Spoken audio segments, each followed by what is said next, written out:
नमस्कार, देश की बात में हाजिर हैं। आज सुप्रीम कोर्ट ने हेट स्पीच पर सुनवाई चल रही है, जिस दौरान देश के सर्वोच्च न्यायालय ने सख्त संदेश दिया और कई अहम टिप्पणियां की हैं। सुप्रीम कोर्ट ने हेट स्पीच पर मीडिया पर सवाल उठाए हैं। कहा है कि सबसे ज्यादा हेट स्पीच मीडिया और सोशल मीडिया पर, टीवी एंकर्स की बड़ी जिम्मेदारी है, सुप्रीम कोर्ट ने यह भी कहा। और ऐसे माहौल में सरकार चुप क्यों है? सुप्रीम कोर्ट ने केंद्र से 2 हफ्ते में जवाब भी मांगा है। और आगे बढ़ते हैं। हाल में समाज में तनाव में बढ़ती खबरों के बीच कुछ मुस्लिम बुद्धिजीवियों ने सरसंघचालक मोहन भागवत से मुलाकात की है। इनमें दिल्ली के पूर्व एलजी नजीब जंग, पूर्व मुख्य चुनाव आयुक्त एसवाई कुरैशी, अलीगढ़ मुस्लिम यूनिवर्सिटी के पूर्व वीसी जमीरुद्दीन शाह समेत कई लोग शामिल हुए। ये मुलाकात कुछ समय पहले हुई है, लेकिन ये अहम इसलिए है क्योंकि इसका लक्ष्य सामाजिक सौहार्द लाने और समाज में बढ़ती दरारों को भरने का प्रयास है। और इसी मसले पर हमारे साथ आपको बता दें जुड़े हैं नजीब जंग, जो इस मुलाकात में शामिल हुए, पूर्व एलजी दिल्ली के। बहुत बहुत धन्यवाद सर, समय निकालने के लिए, जुड़ने के लिए। जो आप लोगों की मोहन भागवत से मुलाकात हुई है, किन मसलों पर चर्चा हुई? निधि, डिटेल्स बताने के लिए तो मैं आपको डिटेल्स नहीं बता सकता, क्योंकि मीटिंग में काफी बातें हुई। लेकिन मुद्दे की बात यह है कि हमने महसूस किया है और उन्होंने भी ये महसूस किया है कि मुल्क में रिकंसिलिएशन की आवश्यकता है। जो हालात बने हैं ये चिंताजनक होते जा रहे हैं और जो अल्पसंख्यक समुदाय हैं उनकी कॉन्फिडेंस को धक्का लगा है। उसको मद्देनजर रखते हुए हमने सोचा था कि सरसंचालक महोदय से मुलाकात की जाए, क्योंकि उन्होंने पिछले 2 साल में बहुत उल्लेखनीय बयान दिए हैं। उन्होंने ये भी कहा है कि मुसलमानों के बिना हिंदुत्व नहीं।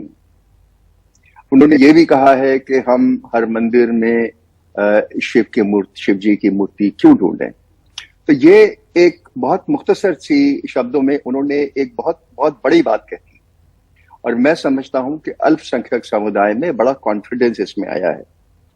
तो उसको मद्देनजर रखते हुए हमने ये विचार किया कि उनसे बात बढ़ाई जाए। और मैं हर्ष के साथ आपसे कह सकता हूं कि बहुत ही अच्छी मुलाकात थी उनसे। यद्यपि मैं उसका ज्यादा उच्चारण नहीं कर सकता, क्योंकि कई मुद्दे ऐसे थे जो अभी हमारे बीच में हैं। लेकिन मैं इतना जरूर कह सकता हूं कि उनका आशीर्वाद इस इनिशिएटिव पे है और वो भी चाहते हैं कि जो दूरियां हैं 2 फिरकों में, या हिंदुओं में, मुसलमानों में या क्रिश्चियनों में, उनको दूर किया जाए। और उनकी मदद के बिना हमने ये महसूस किया है ये मुमकिन नहीं है। जो संघ है वो हिंदुस्तान का सबसे बड़ा एनजीओ है, वो हर स्टेट में काम करते हैं, उनका सरकार में प्रभाव है। तो उसको देखते हुए उनकी मदद के बिना कोई भाईचारा हिंदुस्तान में नहीं हो सकता और इसीलिए हमने ये इनिशिएटिव लिया था, उनसे अनुरोध किया था और उनका बहुत बड़प्पन है कि उन्होंने हमें समय दिया और बहुत खुल के बातचीत हुई। जी, तो क्या माना जाए, बातचीत का ये सिलसिला आगे बढ़ेगा? क्या स्वरूप रहेगा इसका? जी हाँ, बिल्कुल। बिना बढ़ाए तो फिर मसला खत्म हो जाएगा।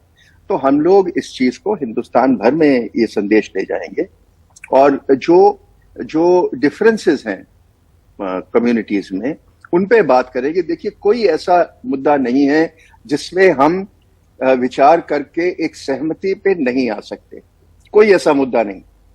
लेकिन सिर्फ हमारे बीच में जो विरोधाभास है, हमारे बीच में जो शक व शुबा है, हमारे बीच में जो दूरियां हैं, उनको दूर करने के लिए बहुत आवश्यक है कि हम एक दूसरे से वार्तालाप करें और वही हमारा इनिशिएटिव।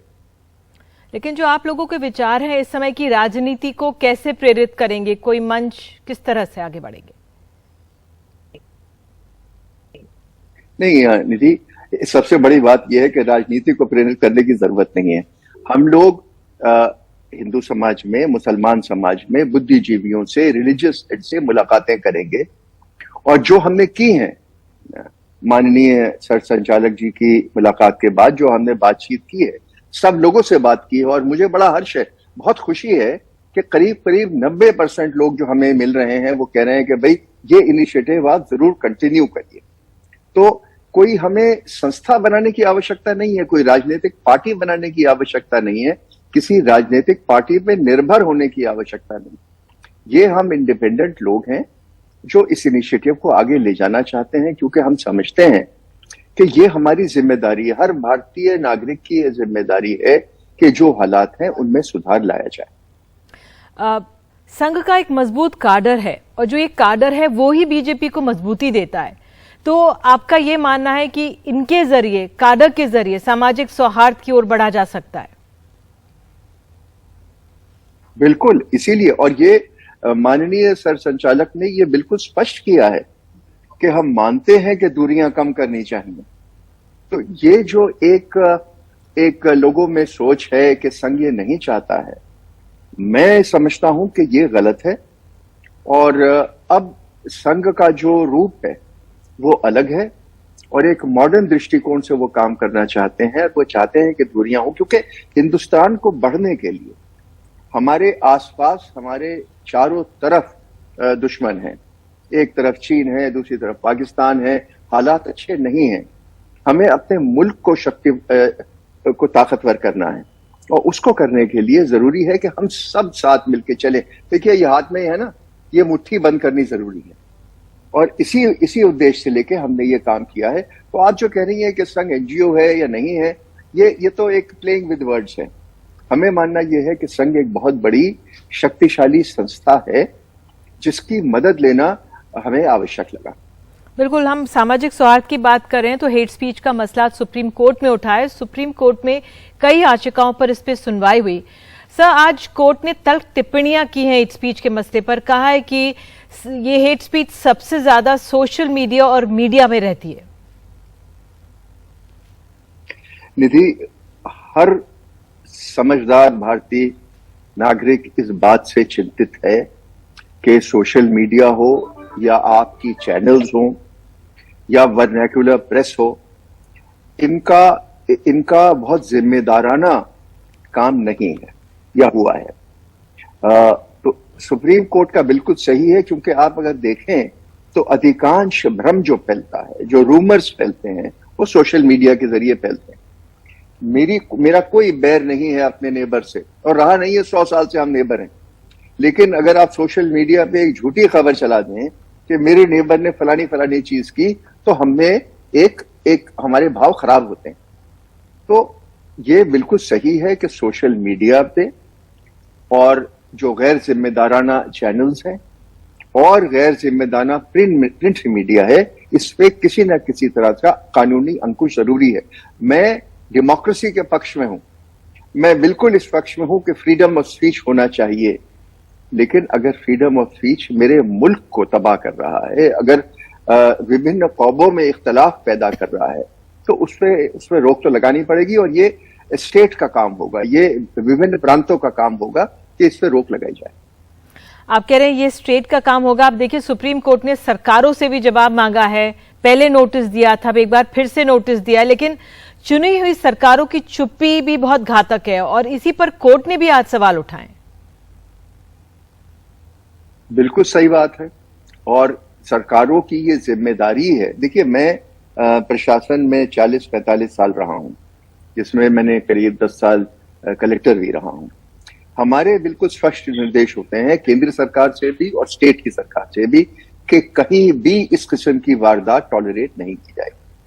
तो अगर यहाँ ऐसी घटनाएं होती हैं, हेट स्पीच होती है, कम्युनल टेंशन बढ़ता है, तो लोकल प्रशासन का ये दायित्व होता है कि उसको कंट्रोल करे और स्टेट गवर्नमेंट का दायित्व होता है कि लोकल प्रशासन पे हस्त रखे कि इसको कंट्रोल करें।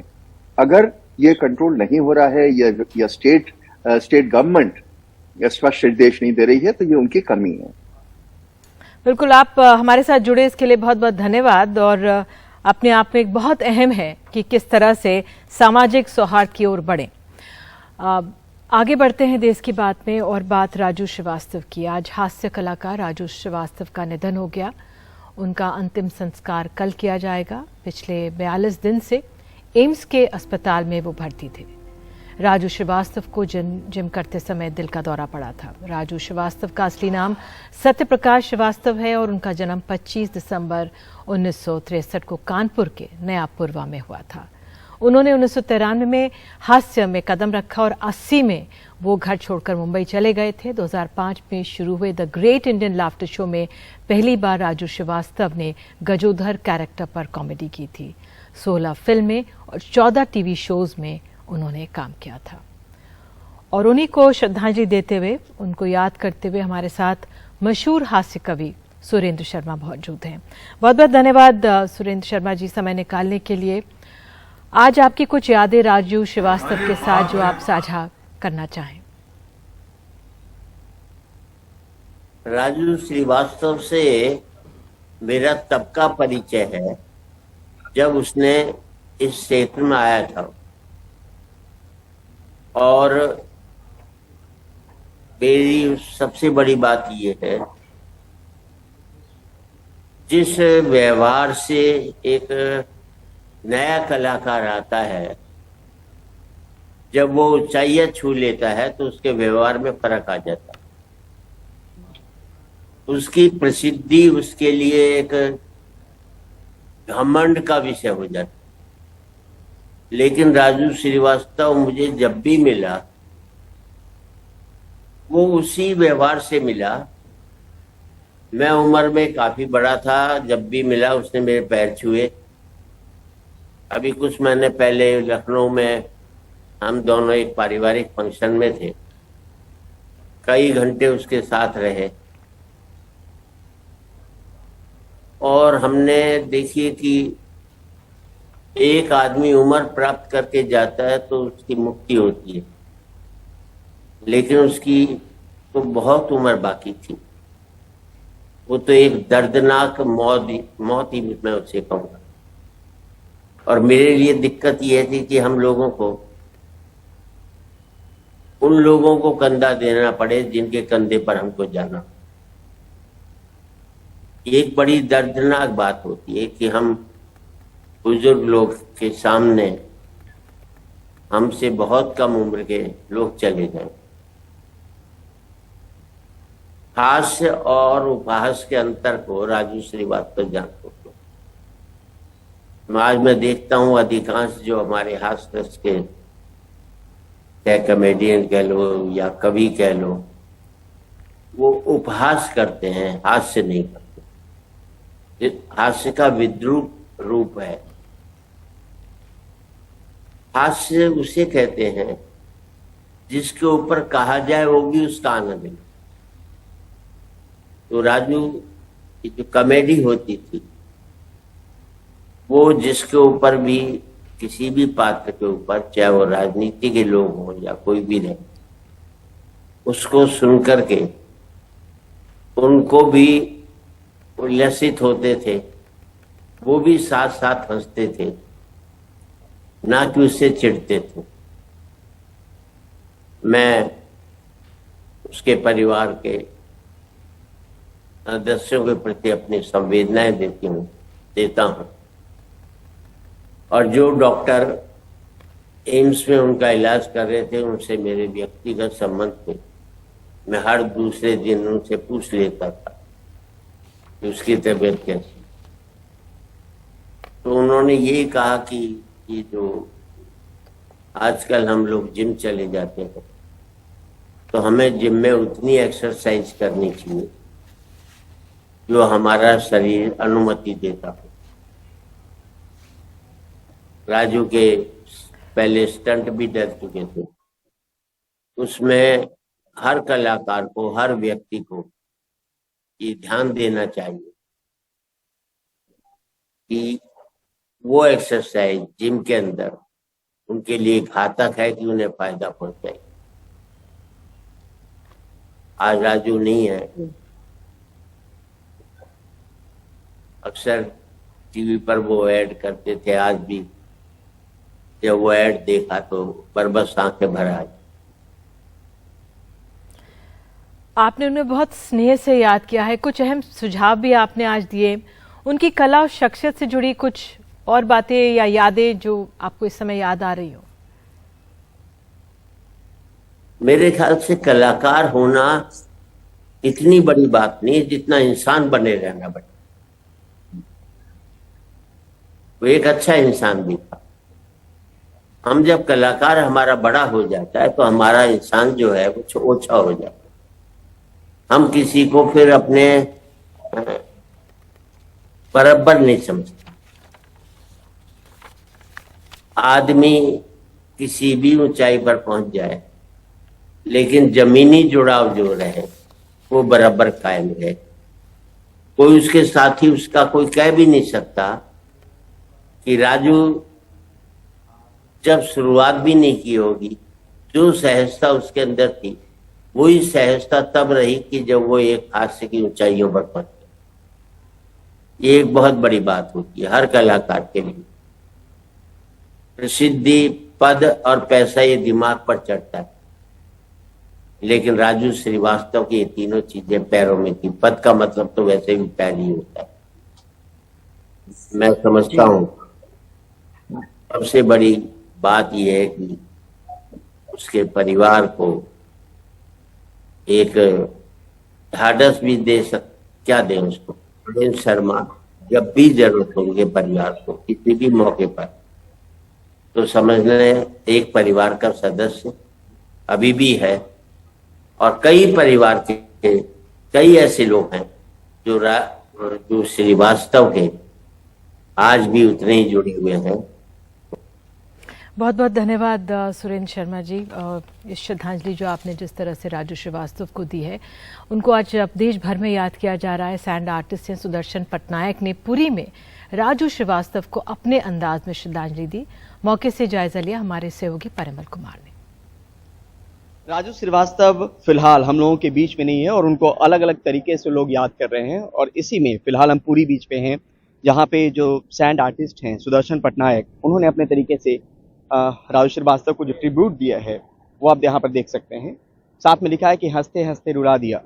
राजू श्रीवास्तव को लेके ये है। और अलग अलग जगहों से जब से ये खबर आई है कि राजू श्रीवास्तव हम लोगों के बीच में नहीं है, एक लंबी बीमारी, एक लंबी लड़ाई, और हर वक्त ये उम्मीद जरूर रहती थी कि किसी तरीके से वो बीमारी को हरा पाएंगे। एम्स में लंबे वक्त तक दिल्ली के एम्स में इलाज चला, लेकिन आखिरकार वो ये जंग जीत नहीं पाए। लेकिन उन्होंने जो लोगों का दिल जीता था, ये उसी का एक तरीके से एक तरीके से लोग जो हैं जैसे याद कर रहे हैं, ये उसी की एक वानगी आपको नजर आ रही है। तमाम सोशल मीडिया साइट्स हों, अलग अलग जगह हो, अलग अलग प्लेटफॉर्म हो, उसमें राजू श्रीवास्तव को लोग अलग अलग तरीके से याद कर रहे हैं। और यहाँ पे सुदर्शन पटनायक अक्सर ऐसे मौक़ों पे जाने जाते हैं जब इस तरीके की चीज़ें जब कभी होती है, तो जो पूरी का बीच है वहाँ पे अपनी कला के जरिए वो उसको उकेरने की कोशिश करते हैं, उस भावना को व्यक्त करने की कोशिश करते हैं। और एक भावना यहाँ पर व्यक्त की है। सुदर्शन जी से भी हम बात करेंगे, अगर वो बता पाएँ कि निश्चित तौर पे ये जो सदमा है वो बहुत बड़ा सदमा है जो हास्य कलाकार गए। और हम लोग के जनरेशन में खास तौर पे हमने देखा कि अगर किसी से हंसना सीखा टीवी के जरिए ही, तो राजू श्रीवास्तव वो शख्सियत थे। आपकी कुछ यादें भी हैं या जो चीजें मिली है उसके बाद आपने ये तैयार किया है जो बनाया है ट्रिब्यूट? ये तो हर कोई भारतीय के दिल में वो बैठे हुए थे आज, इसलिए एंटायर वर्ल्ड में जहाँ पर भी उनकी फैन फॉलोअर्स हैं, सबके मन में वो जो हंसी दिए थे वो रोना पे आ गया। क्योंकि देखिए, जीवन में बचने के लिए सबसे बड़ा चीज़ वो हंसी चाहिए। जीवन में अगर हंसी नहीं होता है तो कुछ नहीं होगा। और जो उनने जो दिया है, मैं सोचता हूँ कि जीवन भर कोई उसको भूल नहीं सकता है। जो उनकी सोच देखे हैं, आप कितने भी दुख में सदमा में हो, एक उनका जो पंथी है, एक बोलना दिल से हंसा देते थे और वही बचने का एक राह था। तो सच आज एक बहुत ये लगा कि इतने कम उम्र में उनका जो वो हम लोग को छोड़ के गए, बट उनका जो याद है, उनका जो उनने दिया है, जैसे बोलते हैं समंदर का दिल जो होता है बहुत बड़ा होता है, दरिया का दिल बड़ा होता है, उस टाइप का उनने दिल देके गए सबको। तो ये बहुत दुखद ये है। आज एन आर्टिस्ट, हम कलाकार के हिसाब से हमारा कला के थ्रू उनको ये श्रद्धांजलि। और आगे आपको बताएंगे देश की बात में रामपुर की जौहर यूनिवर्सिटी में तलाशी के दौरान क्या क्या मिला पुलिस को।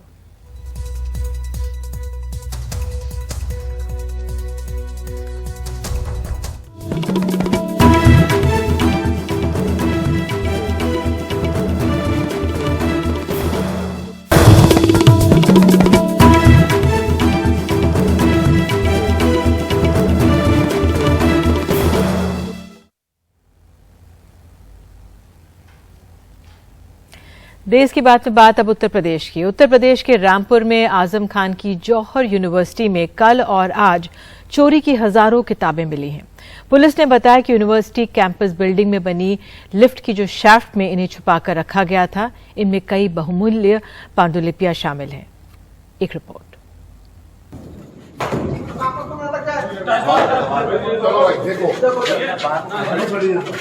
इन तस्वीरों में यूपी पुलिस आजम खान की यूनिवर्सिटी की दीवार तोड़कर किताबें निकाल रही है।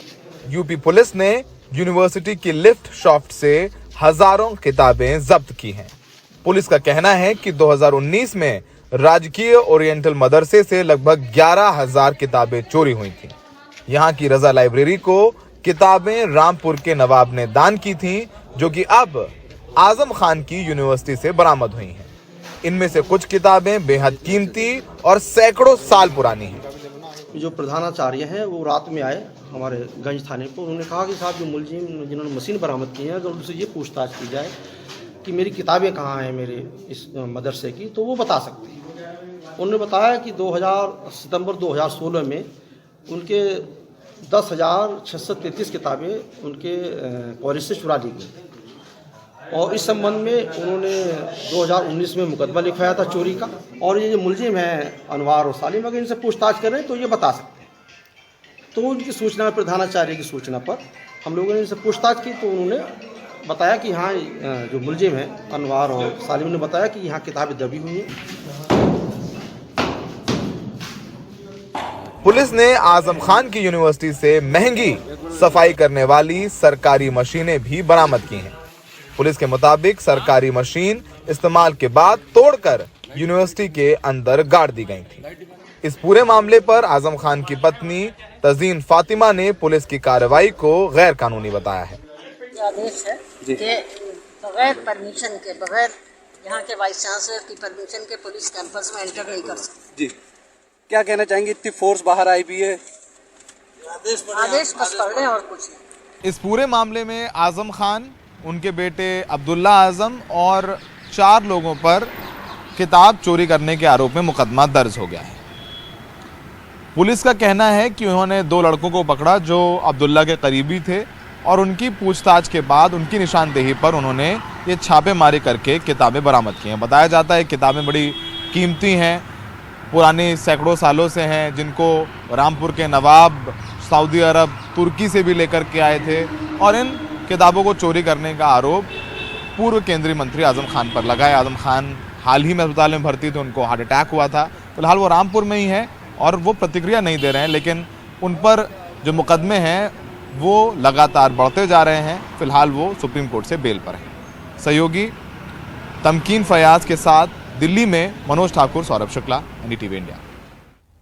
और आगे देश की बात में आपको ले चलेंगे कर्नाटक। यहाँ पर जो चुनावी जंग है वो पोस्टर्स के जरिए लड़ी जा रही है। एक ब्रेक के बाद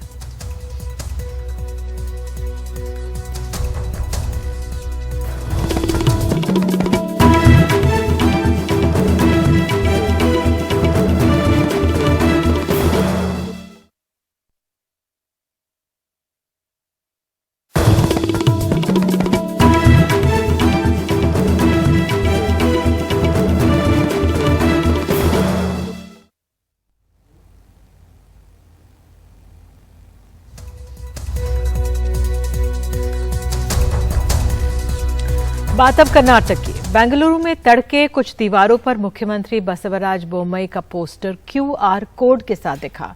लिखा था पे सीएम 40%, यानी सीधा हमला बीजेपी की बसवराज बोम्मई सरकार पर कांग्रेस का था। हालांकि म्युनिसिपल कॉर्पोरेशन ने आनन फानन में पोस्टर्स हटा दिए।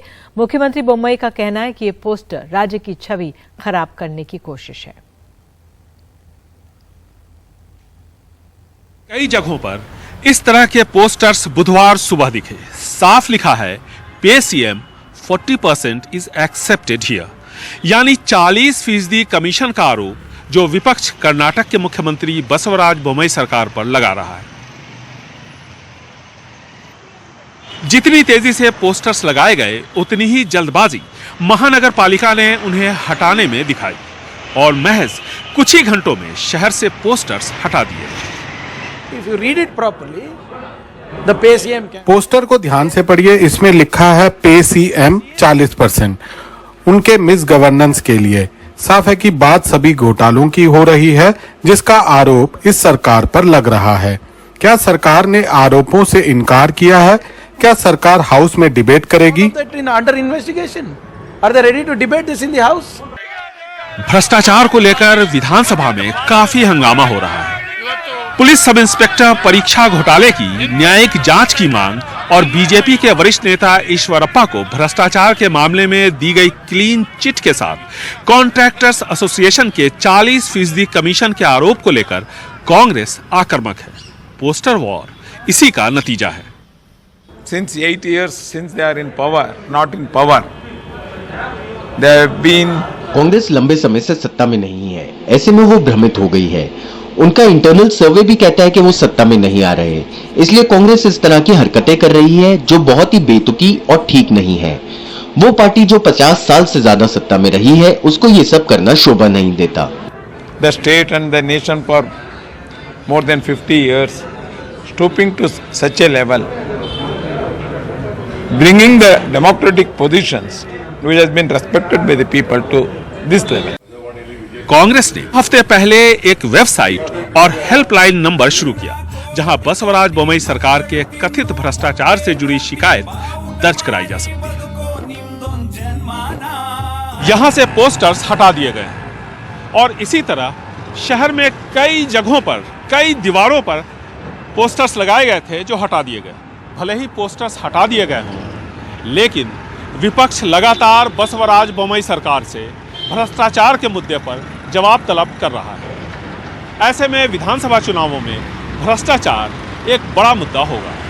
बेंगलुरु से कैमरामैन गोविंद मूर्ति के साथ निहाल खिदवई, एनडीटीवी इंडिया।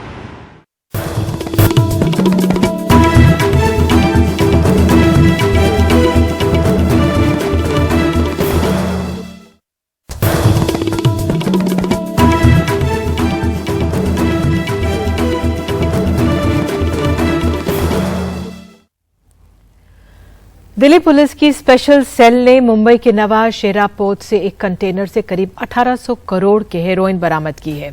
ये कंटेनर 1 साल से ज्यादा समय से वहां रखा था। ये बरामदगी हाल ही में पकड़े गए 2 अफगानी नागरिकों की निशानदेही पर हुई। पुलिस के मुताबिक इस सिंडिकेट से अब तक 3,000 करोड़ के ड्रग्स जब्त किए जा चुके हैं। ये मामला नार्को टेरर से जुड़ा है, क्योंकि ड्रग्स का यह पैसा पाकिस्तान जा रहा है।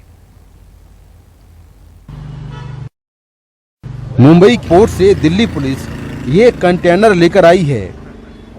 इस कंटेनर में 20,000 टन हेरोइन कोटेड मुलेठी है। हेरोइन का वजन 325 किलो से ज़्यादा है और अंतर्राष्ट्रीय बाजार में इसकी कीमत 1800 करोड़ के करीब है।